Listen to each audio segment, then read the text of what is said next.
Happy Tuesday. I'm coming at you much later than normal. I just got done with my hematology appointment and I was supposed to be headed to work right after that, but I decided to take the rest of the day off. Just because I'm having a little bit of a hard time. I didn't get any answers from the hematologist,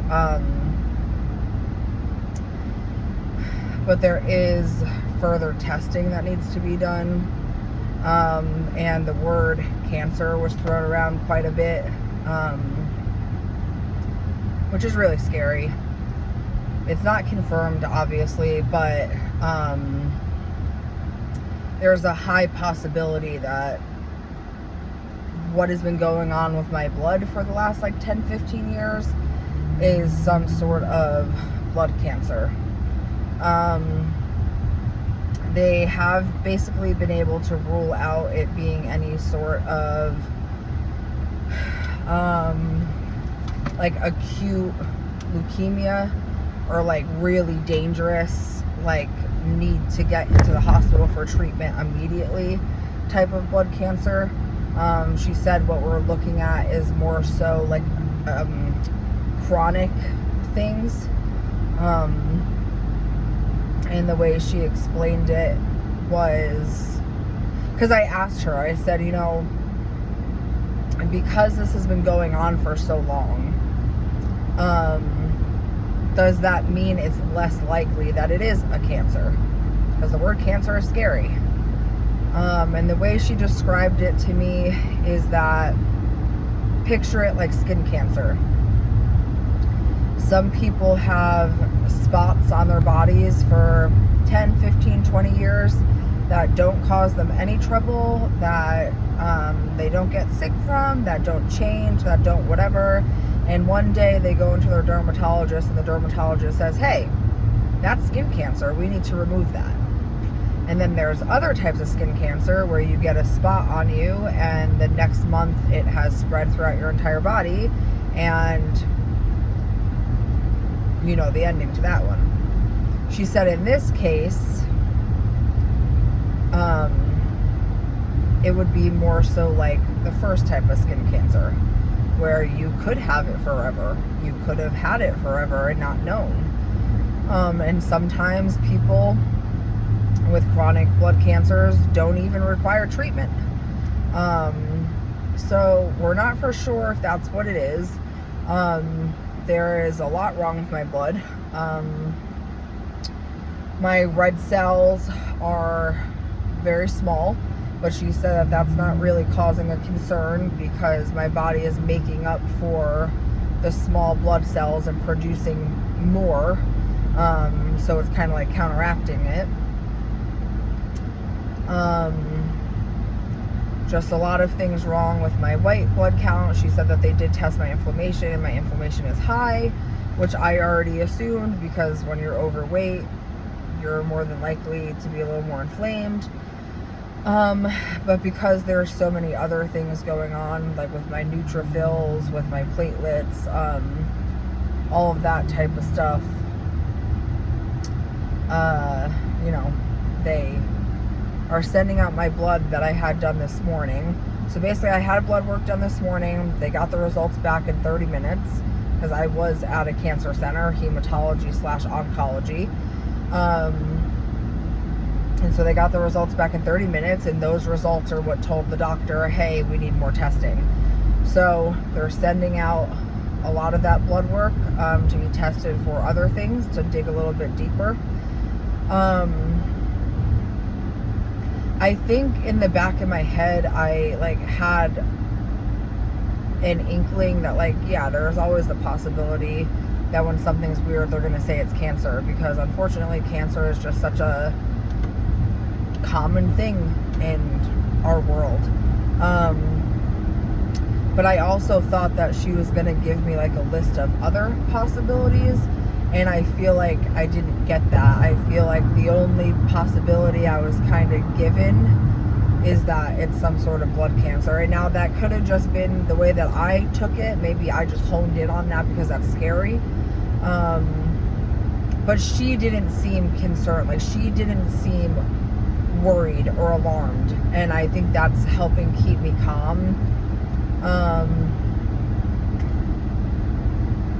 The only other thing, this is the biggest thing that's like freaking me out, and I'm trying not to get myself like too worked up over it, which I have a few times already, is that she said that with medicine these days, you know, blood work has come a super long way, and they're able to tell a lot from blood work, and they're able to do a lot more testing with just blood now than they were able to do even a few years ago. But there is, you know, only so much blood can show you. And she said if if one of the tests comes back positive for something, which I'm assuming she means like abnormal, then unfortunately at that point we would need to do a bone marrow biopsy.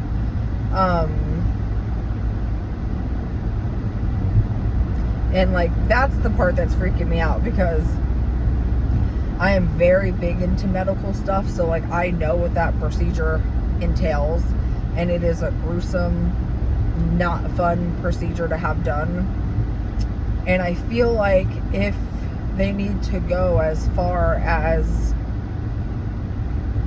collecting bone marrow, then it's not a good sign.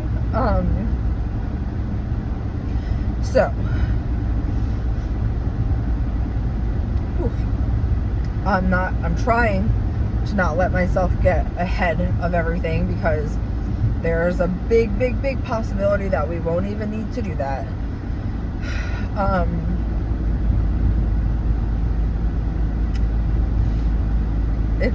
I feel very, hold on. Okay. I feel very like, I'm finally in a place where I'm taking my health very seriously, and I'm seeing results, and I feel like I'm doing it the right way. And you know, Tim and I want to try for a baby next year, and I feel like that this is like a huge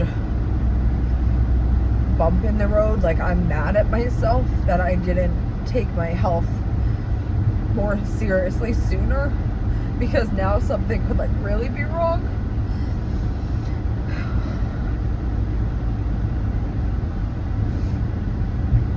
And I'm really trying hard to be positive about it and not like get ahead of myself, but it's hard not to, obviously.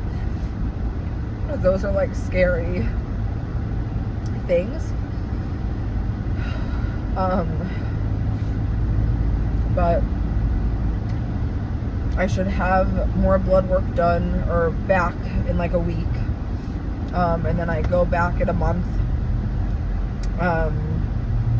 If they need more testing done, like if the blood work comes back and they need more blood or whatever, before my month appointment, they'll contact me and let me know.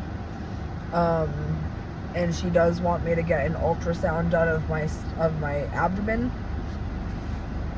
to check like my spleen and stuff, because that is, from my knowledge and from what she said, responsible for like blood and different types of like cancer sometimes. So she wants me to get that checked out. But yeah, I'm just nervous. Obviously, that's normal. I think I'm going to spend the rest of the day being nervous. And like I said, I'm just a little like upset with myself that it took this long for me to take my health seriously. And like, and who knows, I keep saying this to Tim because Tim was able to come to my appointment with me. Like, who knows, even if it does come back as some sort of blood cancer, I've had this obviously for a very long time, and I'm not sick. Like, it's not stopping me from anything. So my hope is that if it is some sort of blood cancer, that it's going to be the kind where we won't have to do treatment like she said, and we just kind of have to keep an eye on it and all of that stuff, and that it won't actually change like the trajectory, if that's how you say that word, of our life at all.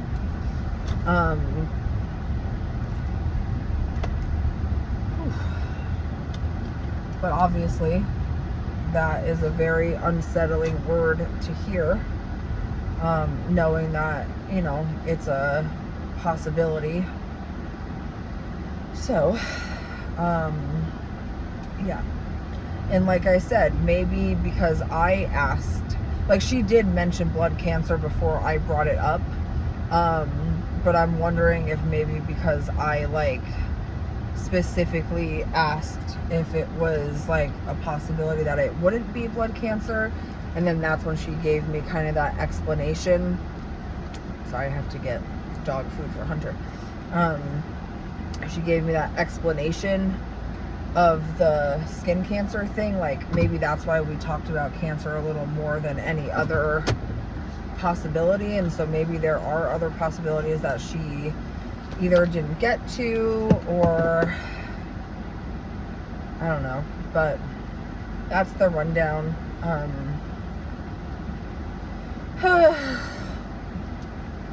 Just nervous, and like the anticipation, that's where my anxiety gets the best of me, is the like not knowing and the what ifs, and like I have so many questions already about like fertility, and if this is gonna like fuck up what our plans are. Like, am I gonna, if I do have to have treatment, do I need to stop Mounjaro? Like, I have so many questions in my brain, and like I don't even know if this is actually what it is yet. So if you believe in prayer, send them my way. If you believe in good vibes, send them my way.